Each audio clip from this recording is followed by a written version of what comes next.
Olá, meu amigo, minha amiga, seja muito bem-vindo a mais um vídeo aqui do nosso canal, o quarto vídeo do dia, né? Sempre no início do vídeo tem o hashtag e o número do vídeo. Hoje é o quarto, o vídeo de 4 horas da tarde. Vamos tomar o nosso café juntos e falar um pouco mais sobre política. E no vídeo de hoje a gente vai falar sobre mais um nome cotado para a vaga e a cadeira no STF. Lula já está alvoroçado, afinal, ele tem 2 nomes para indicar ainda em 2023 para o STF. Já tem mais um cotado e eu vou te explicar quem é. Vamos falar também sobre o caso do Nicolas Ferreira lá e aquela acusação criminal que está pesando contra ele. Algumas pessoas pediram que eu especificasse aqui e eu vou trazer algumas orientações jurídicas para vocês. E ainda, vamos falar de uma fala do Marcel Van Hatten que tocou o terror em muitos petistas, inclusive no governo Lula. Você vai entender um pouco mais sobre tudo isso e muito mais. O nosso vídeo está repleto de informações, tá? Recado rápido aqui para que você não se perca. Hoje é dia 9 de fevereiro de 2023, o vídeo das 4 horas. E lembrando você que não é inscrito ainda no canal, rumo a 1.300.000, o nosso canal está se tornando uma importante fonte de informação para vários brasileiros e eu estou muito feliz com isso. E também quero agradecer o sucesso de vendas do nosso livro 20 Regras para a Vida, e o pessoal está gostando muito. Depois eu falo mais com vocês sobre isso. Mas agora vamos falar de notícia. Eu sei que é isso que vocês querem. Vamos lá. Essa matéria aqui do jornal Metrópolis, do Paulo Capelli, ela traz aqui mais um possível nome, tá, para o STF. Diz o seguinte: juiz que fez campanha contra o impeachment de Dilma passa a ser cotado para o STF. Um juiz criminal que fez campanha contra o impeachment de Dilma ganhou força para ser indicado por Lula ao Supremo Tribunal Federal. Trata-se de André Nicoliti, que atua para o Tribunal de Justiça. Deixa eu tentar explicar isso aqui de forma bem clara para vocês. Tribunal de Justiça do Rio de Janeiro, tá? Ele é do Rio de Janeiro. Vamos entender primeiro o STF, tá? O STF tem ministros vitalícios indicados pelo presidente da República. Esse ano, 2, o Lewandowski e a Rosa Weber vão sair. Por quê? Porque já interam 75 anos. E aí, eles obrigatoriamente têm que aposentar. A gente chama isso de aposentadoria compulsória. Então, chegou no 75, não tem mais jeito de ficar. É rua, tá? É rua.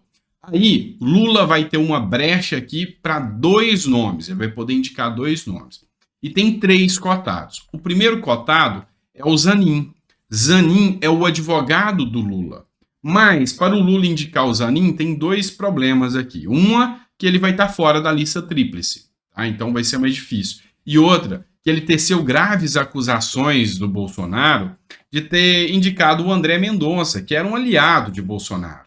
Então, ele falou que era imoral e sem vergonha do Bolsonaro indicar um aliado. E agora, ele quer indicar o Zanin, que é o seu advogado, ou seja, é uma questão moral de Lula, ou seja, ele chamou Bolsonaro de imoral e agora ele quer fazer a mesma coisa. Só que parece que depois de um tempo o Zanin está pisando no freio e está voltando atrás. Por quê? Porque ele está ganhando uma projeção, principalmente agora, muito grande na vida privada, ou seja, ele está fazendo até a defesa do caso Americanas. Então, rolam milhões de reais num escritório como o de Zanin. Então, há uma possibilidade grande que ele recuse a vaga no STF. Aí o segundo nome tem força demais, tá? Luiz Felipe Salomão. Ele é ministro do STJ e foi indicado por nada mais, nada menos do que o Alexandre de Moraes. O Alexandre de Moraes pediu que Lula coloque o Luiz Felipe Salomão, tá, lá dentro do STF, no cargo. E agora surge o nome aqui do André Nicoliti, tá? O André Nicoliti, ele ficou famoso durante um tempo porque ele saiu em cima de um carro de som do Furacão 2000. Você lembra que tinha um grupo de funk que era o Furacão 2000? Gritando que o impeachment de Dilma era golpe, que isso não poderia acontecer. Então ele agora é um nome cotado para o STF. Então o critério é alinhamento ideológico e não conhecimento jurídico. Só mais uma coisa, é de direito, mas você tem que entender, tá? Nós temos 2 correntes doutrinárias no direito. Uma corrente que se chama garantista, é a do desencarceramento, a de liberar preso, a que não quer punir, que entende que pôr o preso na cadeia não é punir. Então ele prefere o preso solto. É a garantista. E tem a punitivista. Eu sou mais desse lado, tá? A punitivista é que o cidadão de bem, esse merece a liberdade. O cidadão que viola as regras, esse tem que pagar. Seja com duras penas de multa, seja com privação da liberdade, entre outras medidas. Então, o governo Bolsonaro colocou um nome, que é o Cássio Nunes, que é meio termo, não é nem tão punitivista nem garantista. Colocou o André Mendonça, que é mais punitivista. Já o Lula quer colocar todos os nomes totalmente garantistas, ou seja, nomes que são pró-liberação de desencarceramento, dentre outras questões, pró-aborto, é mais nessa linha de raciocínio aí, tá bom? Então, o novo nome aí é esse aí. Talvez você vai ouvir falar muito ainda, André Nicoliti, tá? Nicoliti, tá bom? Bora falar agora desse assunto melindroso e polêmico que é Nicolas Ferreira, né? Então, ontem, por incrível que pareça, eu puxei a orelha do Nicolas e falei para ele parar de se comportar igual um menino nas redes sociais, porque agora ele é um deputado e que ele pode até ser cassado no mandato, tá? E por incrível que pareça, vocês me deram bastante apoio, tá? E muitas pessoas, inclusive, falam, não, mas explica um pouco mais sobre isso. E olha só, ganhou repercussão. Hoje mesmo o Estadão já soltou mais uma nota. A gente sabe muito bem como funcionam as coisas no Brasil. Hoje, alguns processos, eles querem que ande rápido, e isso pode causar problema para o Nicolas Ferreira. O Nicolas Ferreira virou réu por transfobia contra Duda Salabert, em Minas Gerais. A Duda Salabert, ela foi eleita, ela era vereadora também em Belo Horizonte e foi eleita como deputada federal, uma das mais votadas do Brasil também, tá? Deixando bem claro, tá? E ela é trans, tá? O Tribunal de Justiça de Minas Gerais acatou, tá, gente? Presta atenção, já acatou o recurso do Ministério Público e determinou na terça-feira que o deputado federal Nicolas Ferreira, tá? Do PL Minas Gerais, responda por injúria racial contra a deputada Duda Salabert de Minas Gerais. Eu disse que não vou entrar no tema moral e ético da situação, vou entrar no tema jurídico. No tema moral e ético, eu digo a vocês que todas as pessoas merecem respeito, independentemente do credo, independentemente da orientação sexual, independentemente do peso, independentemente de muitas questões. Pessoas precisam de respeito e diálogo. Esse é o meu ponto. Moral. Mas vamos falar do jurídico. É aqui que eu quero, tá? Vamos lá. Aqui já está confirmado. O Tribunal de Justiça vai dar prosseguimento à ação. Ele atendeu a um pedido da promotoria e a promotoria quer, o Ministério Público, que ele responda por injúria racial e ele vai responder por injúria racial. Eu vou trazer para vocês aqui, esse é o crime de injúria racial. E não é um crime tão leve. Essa lei foi sancionada agora, já no governo Lula, ou seja, ela fortaleceu ainda mais a questão da injúria racial. O que ela fez? Ela trouxe, tá, para um crime que era considerado injúria no Código Penal, agora ele é equiparado a racismo, então imprescritível, insuscetível de fiança, é um crime mais grave, se tornou mais grave. Então, assim, você ofendeu uma pessoa pela raça, pela cor, se tornou mais grave. E essa lei é aquela lei polêmica. Vocês lembram que eu falei que é a lei que humoristas podem ser presos por causa dessa lei? Pois é exatamente essa lei aqui, tá? Pois é, e essa lei é grave. Vamos lembrar que Nicolas Ferreira responderá e responde nessa lei na condição já de servidor público, tá? Então, a pena ainda tem um aumento de pena aí de 1/3 da pena, que pode chegar quase a 6 anos. Mas onde que eu quero chegar com vocês? Vamos chegar aqui no artigo 55 da Constituição Federal. É aqui o ponto que eu quero que vocês analisem e entendam o meu motivo de preocupação, tá? Artigo 55 da Constituição. Perderá o mandato o deputado ou o senador, tá? Então cabe a ambos, que infringir qualquer proibição do artigo anterior, tá? Patrocinar causa, entre outras. Não é o que me interessa aqui. Cujo procedimento for declarado incompatível com o decoro parlamentar, tá? Isso aqui, ele pode ser denunciado no Conselho de Ética, e no Conselho de Ética, assim como o Randolph está sendo, ele ser cassado o mandato. Por quê? Falta de decoro parlamentar.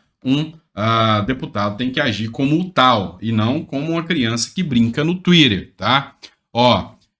Que deixar de comparecer a 1/3 das sessões, tá? E a prisão pode ocasionar isso. Agora aqui é o ponto principal. Que perder ou tiver suspensos os direitos políticos, tá? Eu vou parar aqui nesse para depois a gente voltar em outro inciso. Então, o deputado que perdeu ou tiver suspensos os direitos políticos. Vamos lá, vamos voltar à Constituição Federal. O artigo 15 dela, tá? Não é o outro é o 55, esse é o 15.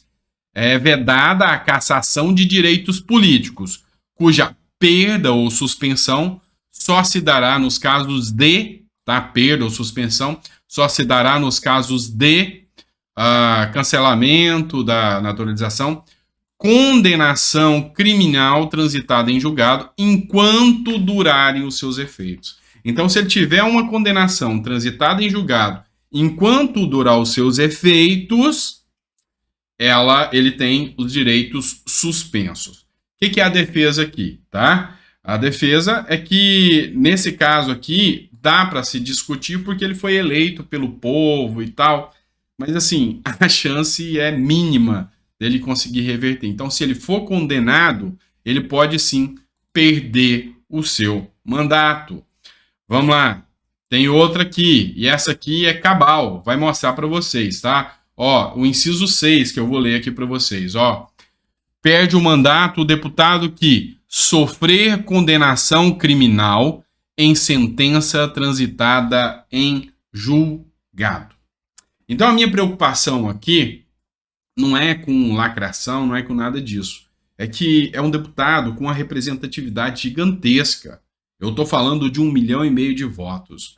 Se ele agir com uma postura séria, ele tem um peso gigantesco. Ele é uma representatividade, um nome gigante. Mas ele tem que fazer jus a isso. Vocês me desculpem os puxões de orelha. Olha aqui o que uma fala besta pode ocasionar. Então, esse é o meu ponto de crítica aqui. Essa é a minha discussão aqui, que eu acho que sim, nós temos que abrir isso aqui para discussão para que a gente não perca um deputado com tamanha representatividade por dar bom dia a cavalo, tá? Então essa é a proposição jurídica e política que eu trago para vocês nesse caso. Agora, vamos ensinar para ele, quem sabe alguns deputados como esse aqui podem ensinar os mais novos que estão chegando aqui.